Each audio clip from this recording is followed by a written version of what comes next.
আল্লাহ রাব্বুল আলামিন মায়ার ডাক দিয়ে বললেন, বান্দা একটু সতর্ক করছে। অন্য আয়াতে আল্লাহ বললেন, ওয়া আনিবু ইলা রাব্বিকুম ওয়া আসলিমু লাহু মিন ক্বাবলি আন ইয়াতিয়াকুমুল আযাব।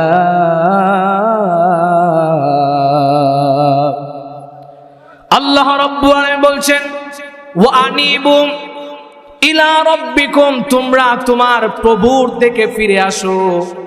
ওয়া আসলিমু, আত্মসমর্পণ করো।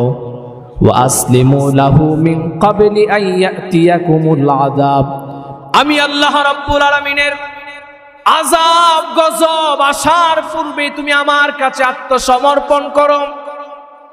বান্দা, যখন আমি আল্লাহর আযাব নেমে আসবে, যখন তুমি মৃত্যুর সময় মুমূর্ষু অবস্থায় আজরাইল নামক ফেরেশতাকে যখন দেখে ফেলবে, তখন তুমি যতই কান্না করো, যতই তাওবা করো, আমি আল্লাহ তোমার তাওবার ডাকে সাড়া দিব না।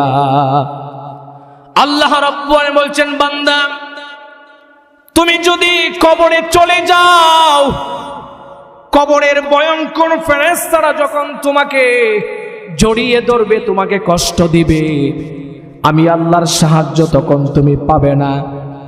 আল্লাহ বললেন, বান্দা তুমি যদি জাহান্নামেও চলে যাও, তখন আমি আল্লাহর রহমান থাকবো না, তখন আমি আল্লাহর রহিম হয়ে যাব। সেই জাহান্নামের কঠিন আযাবে হাউমাউ করে চিৎকার করে যদি বলো, ইয়া নাফসি ইয়া নাফসি, আয় আল্লাহ আমাকে বাঁচাও বাঁচাও, আল্লাহ আয়াতের মধ্যে বলে দিয়েছেন, সুম্মা লা